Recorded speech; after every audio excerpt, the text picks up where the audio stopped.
When you think of Ryan Reynolds, you think of Deadpool and possibly even that movie on Netflix that everybody watched but nobody really liked. I'm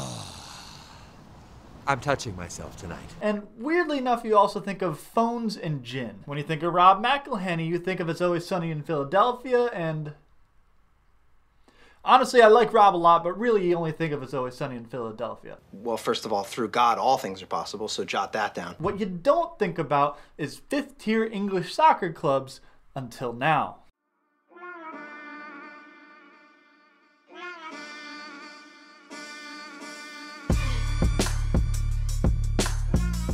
Now, Wrexham AFC is a fifth-tier English soccer club that plays out of Wales. For a little context for people that aren't as familiar with European football as I am, I'm going to break down the structure of it a little bit. So at the very top of the pyramid, you have the Premier League. This is the best of football teams. Below that, you have the Championship League, and below that, you have, obviously, League One in Tier 3. Below that, League 2, and below that, you guessed it, the National League. It makes no damn sense.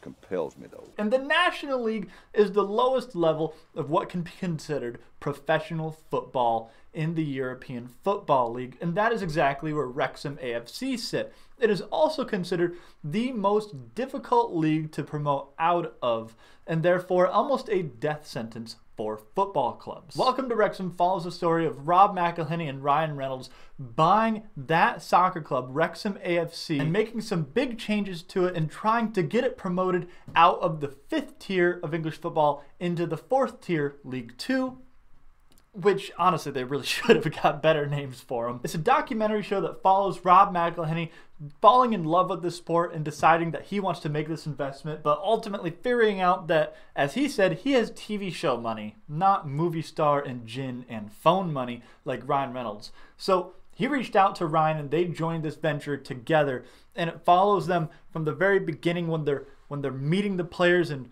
meeting the staff and switching things up and getting a new manager, which is like a head coach in the EFL. But more than that, it follows the community in Wrexham and what this club means to them. Now, a little bit of backstory on my history with this club. I had a bit of a rocky relationship with Wrexham AFC, and especially with Ryan Reynolds. So many months ago, like last year, Ryan Reynolds was featured on Dear Hank and John, the podcast of Hank and John Green, and John Green has been a huge supporter of AFC Wimbledon for as long as I can remember. Hello and welcome to Hank Games Without Hank. My name is John Green and I have just become the manager of the AFC Wimbledon Wimbly Womblies. And I have been a gigantic fan of AFC Wimbledon for as long as I can remember as well, originally getting into it because of John Green, and I've followed them for like 7 years now. So I'm a huge fan. AFC Wimbledon until very recently was in League One. They got promoted up there very quickly after the club had some difficult times. Now, they had a star striker named Ollie Palmer, which Wrexham AFC bought out from underneath AFC Wimbledon, and after that, Wimbledon went on a massive losing streak, not having a good striker and just not able to succeed in the attack, causing them to fall down back into League Two, the first demotion they've ever gotten. And I, for a long time, was angry at Ryan Reynolds and Wrexham.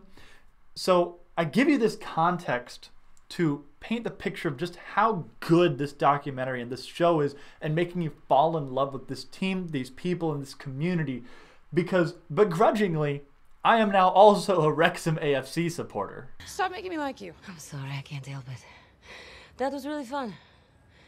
Bye. This show follows the struggles and the love that this community has for this team, and the struggles that these players have, because yeah, they're professional football players, but I believe they really only make a salary of like $40,000 to $70,000 a year in American dollars. It's not like they're playing in the Premier League making millions of dollars. They're not Messi. And seeing their day-to-day life of picking their family up and moving to this town, and the love that this community has for Wrexham that has just been around for generations of support. You can't put into words what it means to people. It's, you know, it's almost like losing a limb, because people say it's only a game, but it's not. It's more than that. You know, this football club means everything to people in this town. A lot of this show follows the community more than the team or Ryan and Rob. Ryan and Rob don't actually have a lot of screen time. There is one episode in the middle of the season that's longer than the rest, and it follows a week in the life of Ryan and Rob going here and having meetings and meeting the players in the community,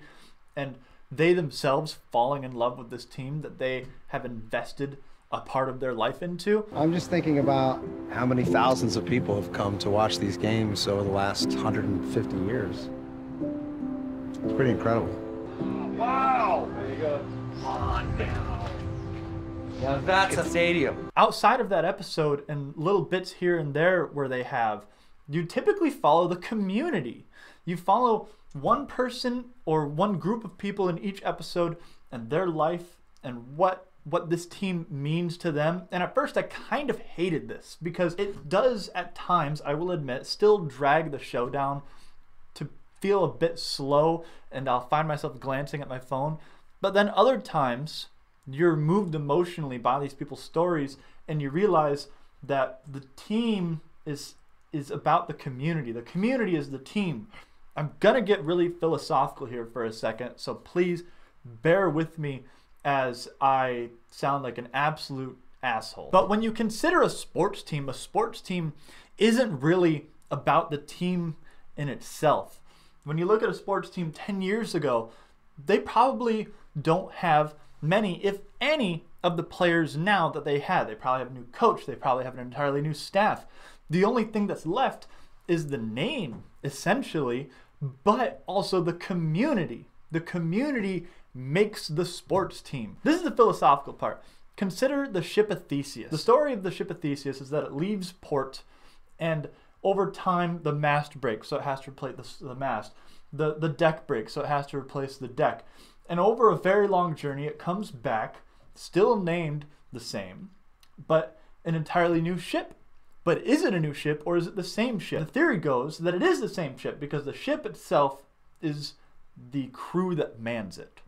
That is very much the same as a football team. It is the community that makes the team.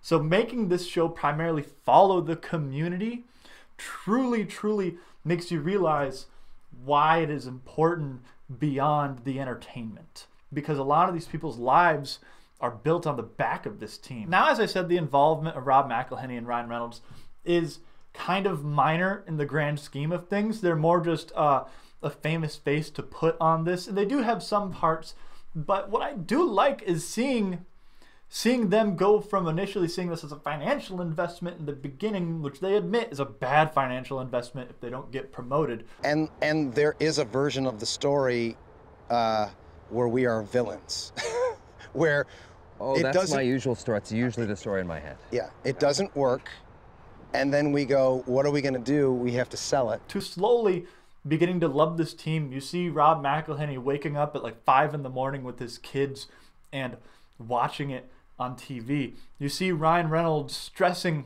over when they're not doing well, and you see them go to the community and talk to these people and themselves fall in love with the bar and kind of make themselves a part of this community the same way everybody else is. So yeah, while I originally started watching this show because of the pretty faces and names attached to it, I kept watching this show because I got invested in the team and I wanted to see how they were doing.